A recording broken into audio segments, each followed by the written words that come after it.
Hello, my name is Susan. I'm a 35-year-old woman who firmly believed in fairy tale endings. Until 4 years ago, when my life took an unexpected turn.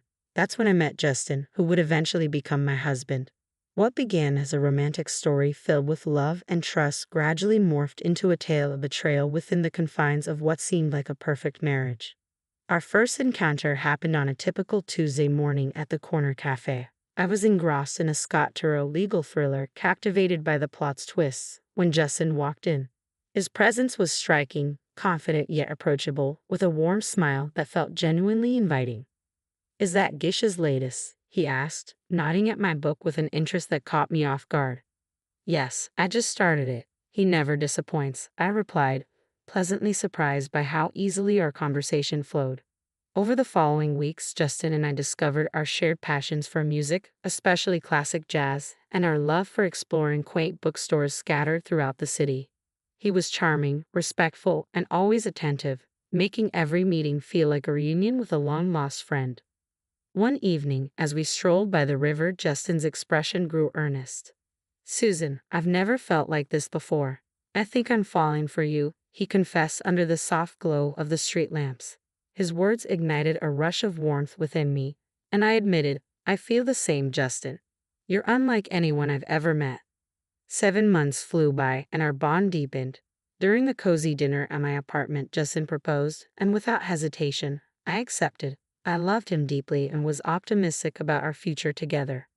However, our engagement was soon shadowed by anxiety as the time approached to meet Justin's parents. His mother, Catherine, was a stern woman with piercing eyes that scrutinized my every move, while his father, though more approachable, carried a serious demeanor, especially when it came to marriage. At a formal dinner in their home, the conversation shifted to a prenuptial agreement. "It's just practical," his father declared, catching me off guard. Having dealt with an unfaithful ex, I realized the necessity of setting clear boundaries in relationships. Firmly, I proposed a condition: if either of us strayed, the one who cheated would owe the other $200,000. Justin looked at me, his face a mix of shock and admiration. "Susan, I promise I'll never cheat on you," he assured me sincerely. Our wedding was a splendid celebration filled with joy, dancing, and heartfelt promises of eternity. The first year of our marriage felt like a dream. We traveled to enchanting places, shared serene evenings at home, and supported each other's dreams and ambitions. Justin was more than just my husband. He was my best friend and confidant. After the excitement of the wedding, settling into married life was surprisingly smooth. Our honeymoon in Italy was magical as we wandered along the Santa Caterina del Sasso, two lovers lost in romance. "Can you believe we're here?" I asked Justin one evening as we watched the Eiffel Tower light up. He pulled me close and replied, "I believe anything is possible with you. This is just the beginning for us, Susan." Those days were filled with laughter, romantic dinners, and dreams of our future together. Returning home with a suitcase full of cherished memories, our connection felt stronger than ever. Our daily routine was simple yet fulfilling. Justin would leave for work each morning while I prepared dinner for his return. Our evenings were spent in deep conversation, discussing everything and anything. One evening, while tidying up after dinner, Justin said, "I never thought I'd be this happy doing ordinary things like washing dishes." I playfully splashed water at him, and he laughed as he caught it in his hand. "That's because you've got an amazing wife. It's all about good company," I joked. This simple, joyful routine highlighted the deep bond and shared happiness that characterized our life together. He once told me, "Marrying you was the best decision of my life." Despite the mounting pressure from others, especially the expectations surrounding starting a family soon, our joy remained steadfast. Justin's mother, Catherine, often dropped not-so-subtle hints during family gatherings, asking, "So, when are we going to hear some good news?" I usually deflected with a light-hearted joke, but her persistent questioning started to weigh on me. Justin would comfort me, reassuring me, "Don't let my mom get to you. We'll start a family when we're ready and not a minute sooner." Our first anniversary was a magical celebration, marked by a quiet dinner at home. Justin surprised me with a necklace I had admired months before, saying, "Happy anniversary, Susan. Here's to many more years of happiness." His eyes sparkled with love as we cuddled on the couch that night, and I felt incredibly blessed. However, as we entered our second year of marriage, The pressure from Justin's family, especially Catherine, began to take its toll. It was no longer just about starting a family. Her critiques seemed to infiltrate every aspect of our lives. Catherine's disapproval, often masked as helpful advice, turned every family visit into an ordeal. One afternoon, while I was setting the table for lunch, Catherine walked into the kitchen and eyed the spread with a disapproving frown. "Is this what you're serving? A bit simple, don't you think?" she remarked, her tone dripping with disdain. Clenching my jaw, I tried to maintain my composure as her criticisms didn't stop at my cooking. She found fault in everything from our home decor to how I spent my free time. One evening, while we relaxed in the living room, Catherine offered her unsolicited opinion. "You know, Susan, if Justin spent the money he spends on you on me, I'd consider hiring a proper cleaner and cook." Justin appeared uncomfortable but remained silent, which felt like a betrayal, leaving me simmering with frustration. "I'm doing my best here, Catherine," I managed to say, but the hurt deepened as I noticed Justin starting to echo his mother's criticisms, albeit more subtly.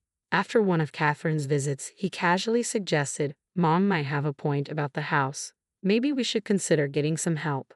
A wave of hurt and frustration washed over me. I couldn't help but question Justin. "So, you think I can't handle things either?" He quickly backpedaled, insisting, "No, that's not what I meant." But the damage was already done. The constant criticisms and Justin's growing detachment began to strain our marriage, leading to petty arguments and turning our once effortless conversations into tense discussions. After one particularly heated argument, I found myself pondering aloud. "What happened to us, Justin? We used to be a team." He ran a hand through his hair, visibly frustrated, and replied, "I don't know, Susan. Everything feels so complicated now." That night, I went to bed feeling isolated and misunderstood. Catherine's subtle yet harmful remarks had not only invaded our home but were also eroding our relationship, making me doubt whether the love Justin and I once shared could survive this constant barrage of negativity. As our 4th year of marriage began, unease settled in my heart. The once vibrant flame of our love now flickered under the shadow of doubt and distrust. It all started with the repeated calls from a name that frequently appeared on Justin's phone: Brian. Justin's demeanor shifted every time that name flashed on his screen. One evening, as we were watching TV and his phone rang yet again, I felt a knot tighten in my stomach. I noticed the nervous glance Justin threw my way, trying to sound nonchalant as I asked, "Who's Brian?" "Just a new guy at work. No one important," he replied, his voice a bit too casual, that explanation sounding rehearsed. However, his behavior continued to change. He started coming home late more often, offering flimsy and inconsistent reasons for his tardiness. Even his wardrobe shifted, moving from casual attire to sharply tailored suits. One night, as he prepared to leave for another late work commitment, I couldn't help but notice his polished appearance. "Working late again?" I inquired, pointing out the change. "Yeah, big project," he answered, but the way he said it made me feel increasingly disconnected from the man I once knew so well. He spoke without making eye contact and added, "Don't wait up." The frustration I had been bottling up erupted, and I finally confronted him. "Justin, this isn't like you. What's happening?" My voice trembled, betraying my mix of anger and fear. He sighed heavily, his expression a blend of guilt and irritation. "I've told you, it's just work. Why can't you trust me?" "Because something's off. You're hardly ever home, and when you are, you seem distant, like you're a million miles away," I countered, desperate for clarity. Justin gave no response, merely grabbing his coat and leaving, deepening my sense of isolation in the silence of our home. That night, as I lay in our empty bed, I reached a painful decision. I couldn't continue living in this cloud of doubt and suspicion. I needed to uncover the truth, no matter the cost. The next morning, I took a step that felt like betrayal yet was necessary. I called a private detective. The constant stress and uncertainty had become unbearable, and I was determined to find answers. The ensuing days blurred into a haze of nervous anticipation as I tried to maintain a facade of normalcy while everything around me felt on the verge of collapse. Then, the detective's call came, shattering my world. "Mrs. Johnson, we found conclusive evidence. Unfortunately, your suspicions were correct," the detective said solemnly. He revealed that Justin had been unfaithful and that the person he had been speaking to, Brian, was actually a woman. The details of their secret meetings, complete with timestamps and photographs, were undeniable. Sitting there with the phone in hand, I was overwhelmed by a torrent of emotions, devastation at the betrayal, and a grim sense of vindication. My deepest fears were confirmed, not as baseless worries but as stark, undeniable truths. Now armed with this knowledge, I faced the daunting task of deciding what came next. I chose not to confront Justin right away. I needed to understand the full extent of his betrayal, not just the evidence of his infidelity. One evening, as I passed by his home office, I inadvertently overheard a conversation that sent a chill down my spine. Justin was speaking with his mother. "Mom, I'm planning to end it with Susan after your birthday," Justin said, his voice chillingly devoid of the warmth it once held for me. "Oh, that's wise, dear. Make sure she gets me a nice 60th birthday present before you drop the bomb," Catherine responded, her tone dripping with cold calculation. Leaning against the wall, I felt a wave of nausea wash over me. Not only was my husband unfaithful, but he and his mother were conspiring against me, planning to use me for one last extravagant gift before casting me aside. Fueled by a potent mix of anger and determination, I decided to play along. I carried on as if everything was normal, secretly gathering more evidence of Justin's infidelity. The detective provided me with photos, videos, and even audio recordings. I was meticulously building my case, preparing for the moment I would confront them. Each night, as I lay beside the man who had betrayed me, a plan began to form in my mind. I would wait until after Catherine's birthday, giving them the illusion of victory, letting them think they had outsmarted me. But when they least expected it, I would reveal everything and turn the tables. As Catherine's 62nd birthday drew near, I maintained a facade of ignorance, acting as if everything was normal. Inside, I was a cauldron of emotions, seething with anger and betrayal, yet strategically masking my feelings in preparation for the impending confrontation. With fierce determination to see my plan through, the days leading up to Catherine's birthday crept by. At a family dinner a few days before the celebration, Catherine casually mentioned her upcoming birthday with a sly smile, hinting, "So, Susan, I'm expecting a grand 62nd birthday. You must have planned something special for me." Keeping my emotions in check, I replied with restrained enthusiasm, "Of course, Catherine. I've arranged a dinner at the city's most luxurious restaurant. It will certainly be a night to remember."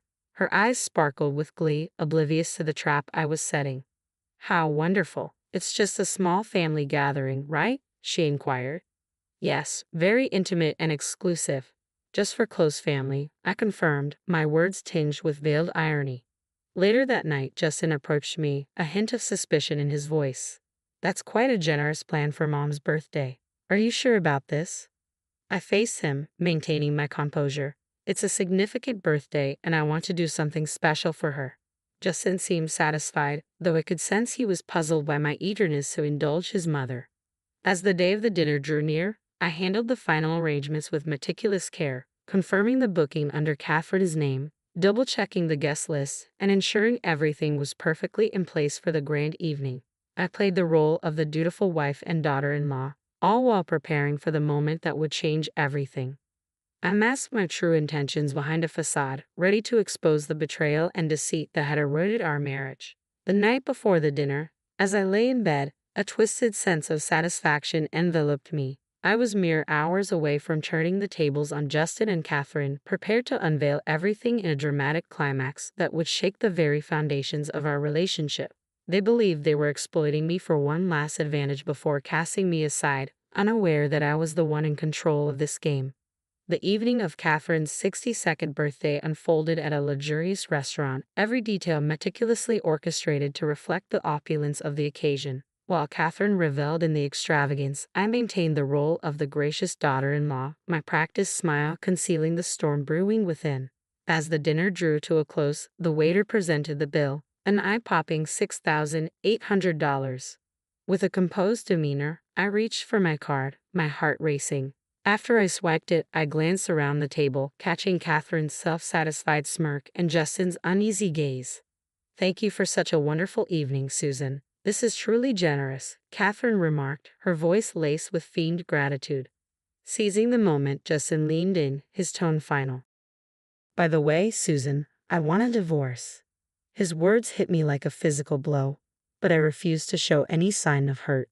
Catherine added sharply, "Well then, I guess you should leave.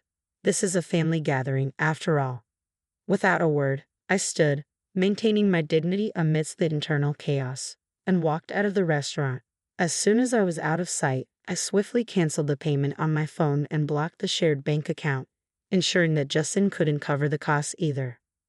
Back at home, I quickly packed my belongings, the weight of my decision settling in. I was leaving this chapter of my life behind, stepping into an uncertain but hopeful future. Soon, my phone erupted with calls. I answered, and Catherine's voice, shrill with rage and panic, filled my ears. The payment didn't go through. The restaurant staff called the police. "What have you done?" Her words were cries of anger and disbelief, but I felt a sense of release and vindication. I had escaped their manipulations and was now free to rebuild my life on my terms. I remained silent, letting her tirade wash over me. Their betrayal and manipulation had come full circle, now haunting them. After ending the call, I looked around the empty house that had once brimmed with dreams and love, now just a hollow shell.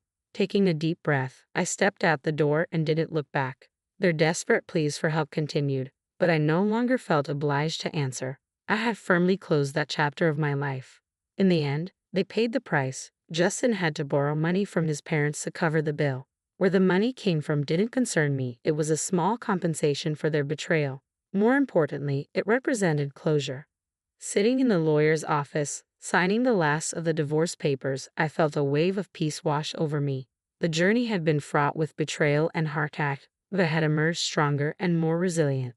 Walking out into the sunlight, I felt like a truly free woman, ready to embrace a fresh start. The future was uncertain, but it was mine to shape. After all the darkness, I finally felt like I was stepping into the light, ready to craft a new